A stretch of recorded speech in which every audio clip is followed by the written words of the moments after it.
오늘 함께 묵상할 말씀은 신명기 4장 1절에서 8절까지의 말씀입니다. 모세는 자신이 가나안 땅에 들어가지 못한다는 하나님의 뜻을 받아들였습니다. 이제 모세가 할 수 있는 일은 가나안에 들어갈 다음 세대에게 하나님의 말씀을 가르치는 것이었습니다.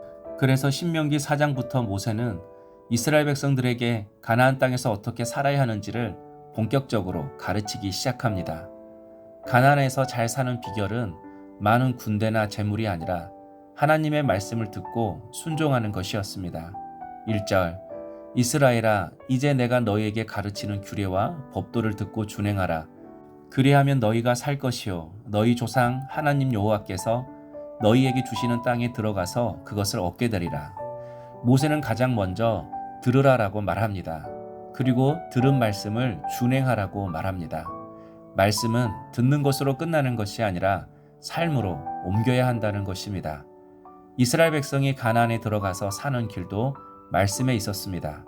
하나님은 너희가 힘이 세면 살 것이다, 돈이 많으면 살 것이다 라고 하지 않으셨습니다. 말씀을 듣고 준행하면 살 것이다 라고 하셨습니다. 생명의 길이 순종에 있다는 것입니다. 우리도 마찬가지입니다. 문제를 해결하려고 사람의 말을 많이 듣는데 하나님의 말씀은 듣지 않을 때가 있습니다. 세상의 방법은 열심히 찾으면서도 말씀 앞에는 자신을 꺾지 않습니다. 그러나 우리를 살리는 것은 사람의 방법이 아니라 하나님의 말씀입니다. 오늘 또 말씀을 들었다면 작은 것 하나라도 순종해야 합니다. 순종할 때 막혔던 길이 열리고 죽어가던 영혼이 다시 살아납니다. 2절 내가 너희에게 명령하는 말을 너희는 가감하지 말고 내가 너희에게 내리는 너희 하나님 여호와의 명령을 지키라. 하나님은 말씀을 가감하지 말라고 하십니다. 더하지도 말고 빼지도 말라는 것입니다. 그런데 우리는 말씀에 자꾸 내 생각을 섞습니다. 마음에 드는 말씀은 붙들지만 불편한 말씀은 빼버립니다. 순종하고 싶은 것은 순종하지만 손해보는 말씀은 외면합니다. 말씀에 내 생각을 더하면 자기 확신이 되고 말씀에 불편한 것을 빼면 자기 합리화가 됩니다. 결국 하나님을 믿는 것이 아니라 내 생각을 믿게 됩니다. 그래서 성경이 사랑하라고 하면 사랑해야 합니다. 용서하라고 하면 용서해야 합니다. 정직하라고 하면 정직해야 합니다. 구별하라고 하면 구별해야 합니다. 내 형편과 감정에 맞추어 말씀을 바꾸는 것이 아니라 말씀의 나를 맞추어야 합니다. 말씀을 고치는 사람이 아니라 말씀으로 고쳐지는 사람이 되어야 합니다. 4절 오직 너희 하나님 여호와께 붙어 떠나지 않은 너희는 오늘까지 다 생존하였느니라. 이스라엘 백성 가운데 우상에게 붙었던 사람들은 광야에서 죽었습니다. 그러나 하나님께 붙어 떠나지 않은 사람들은 살아남았습니다. 중요한 것은 무엇을 많이 가지고 있느냐가 아니라 누구에게 붙어 있느냐 하는 것입니다. 나뭇가지가 나무에 붙어 있으면 살아있지만 떨어지는 순간 말라버립니다. 우리도 하나님께 붙어 있을 때 살아납니다. 기도에 붙어 있어야 하고 말씀에 붙어 있어야 하고 예배의 자리를 붙들어야 합니다.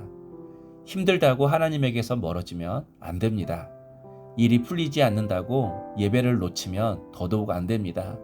오히려 어려울수록 더 하나님께 붙어 있어야 합니다. 하나님께 붙어 있는 사람은 반드시 열매를 맺게 되어 있습니다. 7절과 8절 우리 하나님 여호와께서 우리가 그에게 기도할 때마다 우리에게 가까이 하심과 같이 그 신이 가까이 함을 얻은 큰 나라가 어디 있느냐. 오늘 내가 너에게 선포하는 이 율법과 같이 그 규례와 법도가 공의로운 큰 나라가 어디 있느냐. 모세는 이스라엘이 큰 나라인 이유에 대해서 두 가지로 설명합니다. 첫째는 기도할 때마다 하나님께서 가까이 하시는 백성이기 때문입니다.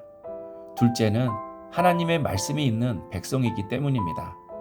이스라엘이 큰 나라인 것은 군대가 많아서도 아니고 돈이 많고 땅이 넓어서도 아닙니다. 기도할 때 하나님께서 가까이 오시고 삶을 인도하는 말씀이 있기 때문에 큰 나라라고 말씀하십니다. 우리도 마찬가지입니다. 세상 사람들이 볼 때 가진 것이 많지 않아도 기도할 수 있다면 큰 사람입니다. 어려울 때 펼쳐볼 말씀이 있다면 복된 사람입니다. 하나님께서 가까이 계시고 말씀이 있는 가정이라면 그 가정은 결코 작은 가정이 아닙니다. 그러므로 오늘도 하나님을 가까이 하고 하나님께 붙어 있어 열매 맺고 살아가는 우리 물된 동산의 모든 성도님 되시기를 소망합니다. 적용 질문입니다. 어려움이 찾아올 때 하나님께 멀어지고 있습니까? 아니면 말씀과 기도로 더욱 하나님께 붙어 있습니까? 기도하겠습니다. 하나님, 말씀을 듣기만 하지 않고 삶으로 순종하게 하옵소서. 내 생각과 형편에 따라 말씀을 더하거나 빼지 않게 하시고 말씀 앞에 나를 꺾으며 살아가게 하옵소서. 어떤 어려움 속에서도 하나님을 떠나지 않고 말씀과 기도로 더욱 주님께 붙어 있게 하시며 오늘도 가까이 계시는 하나님을 경험하며 살아가게 하옵소서. 예수님의 이름으로 기도하옵나이다. 아멘.